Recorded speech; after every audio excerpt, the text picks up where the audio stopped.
We're here this afternoon to announce that yesterday's indictments by a grand jury of 15 individuals involved in a multi-million-dollar retail theft ring is the culmination of a significant investigation in which our Baltimore County Police became the lead investigative agency.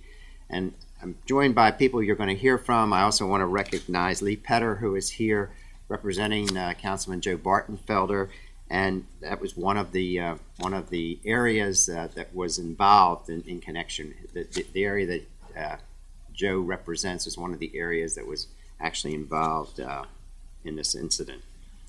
The outstanding work of our County Police Department, along with support from Scott Shellenberger and his staff in the Baltimore County State's Attorney's Office, and with the Baltimore City Police Department and our partners in the federal government, closes down a massive criminal operation that was preying on businesses and consumers in Baltimore County.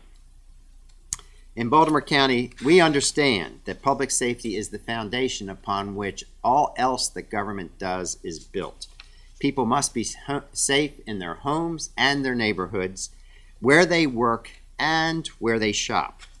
This ongoing organized crime ring used pawn and buy and sell shops to fence the goods that were stolen.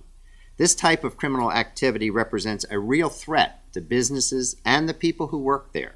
I applaud the men and women of the Baltimore County Police Department who helped bring these criminals to justice. The police response to this criminal conspiracy once again sends a powerful but simple message.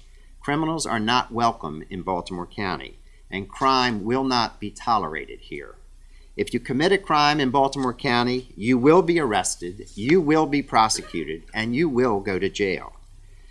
As we announce these indictments, it highlights how important it is to remain vigilant each and every day in protecting our businesses and our communities from those who would prey upon them. Right now in Annapolis, there are two bills before the General Assembly regarding the regulation of scrap metal.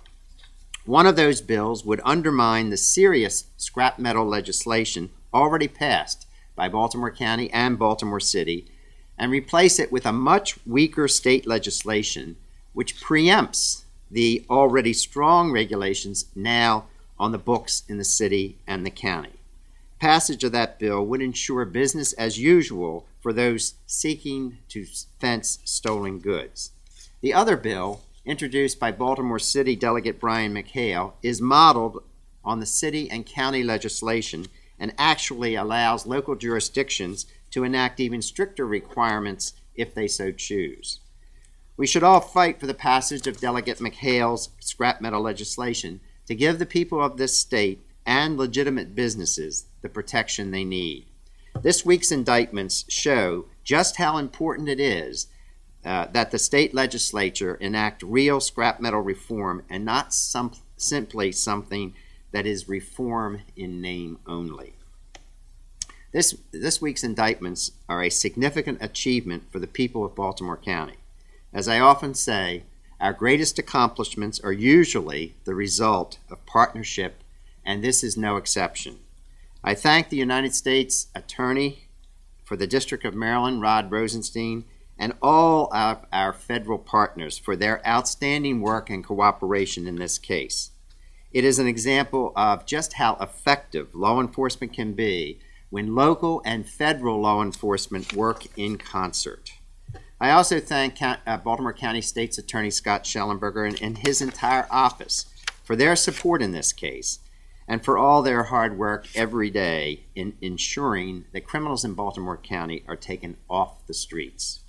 And finally, I thank all the members of our Baltimore County Police Department for their outstanding work in this investigation.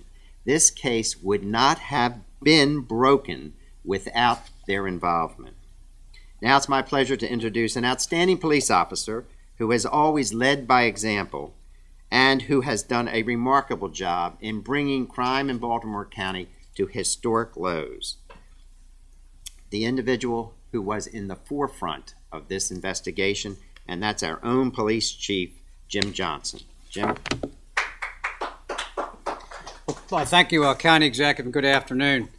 On Thursday, March 25th this year, Baltimore County police investigators, along with federal authorities, executed 32 search and seizure warrants in Baltimore County and throughout the Baltimore County metropolitan area, and made 15 arrests in a major organized retail theft investigation. This investigation was important and very critical because it brought to closure a major organized retail theft ring that frankly plagued our area, our county. After months of law enforcement investigation by the Baltimore County Police Department, it became apparent that this organization crossed numerous jurisdictional boundaries. This caused us to form partnerships in this investigation with numerous other local and federal and state law enforcement agencies. I would like to specifically point out and thank the U.S. Postal Authority that worked with us in a partnership in this investigation. From the very beginning and throughout this matter, the Baltimore County Police Department remained the primary law enforcement agency in this investigation. I would like to acknowledge the outstanding work done by our entire team, particularly my detectives, who devoted hundreds of man-hours to the serious public safety issue that frankly impacts each and every one of us. It is estimated that the organized retail theft cost in this nation alone over $35 billion a year, and as much as $115 billion worldwide.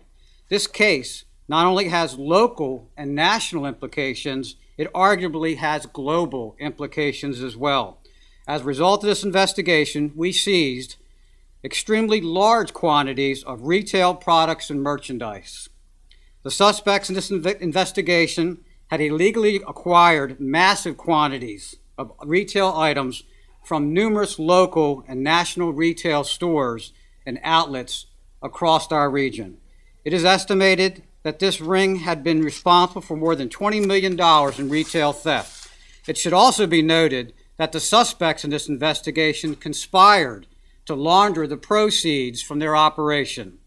The indictment in this case seeks forfeiture of all proceeds, assets of businesses, as well as numerous bank accounts associated with this operation. I would like to thank Federal Prosecutor Rod J. Rosenstein and his staff who worked closely with us on every aspect of the investigation. In addition, State's Attorney of Baltimore County, Scott Shellenberger, played a vital role in bringing this case to a successful point.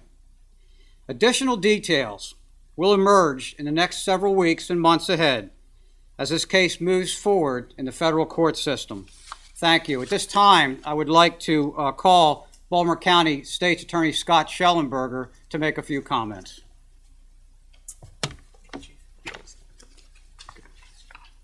Good afternoon. As you can tell, because of the multi-jurisdictional nature of this, most of these defendants will end up in federal court. But I think the important thing that we learned here today is that because we find a ring or an organized organization like this out there committing these crimes, now in Annapolis is not the time to weaken some of our laws. There is an effort afoot to weaken some of the laws dealing with pawn shops and their ability to report. There's also an effort afoot to weaken our scrap metal bills, one of which we have a very good one here in Baltimore County. So I think that this indictment is a perfect example of why Annapolis shouldn't weaken our pawn shop bills and shouldn't take away Baltimore County and Baltimore City's good and strong legislation in the area of scrap metal. Thank you. And now we're going to hear from Councilman Kevin Kamenetz, who represents one of the areas in which this organized ring was operating. Kevin? Thank you, Mr. Executive. In 1995, I drafted comprehensive legislation that regulated pawn shops in Baltimore County. And if it is true, as alleged, that the pawn shops are involved in the buying and selling of stolen goods, I will consider, in consultation with the administration and with the industry, tightening this loophole to prevent pawn shops from being able to engage in this behavior outside of their existing structure of pawn shop structure. And I look forward to the completion of this investigation, and then we can evaluate what changes we can do on the local level to address the situation and prevent it from happening in the future. Thank you.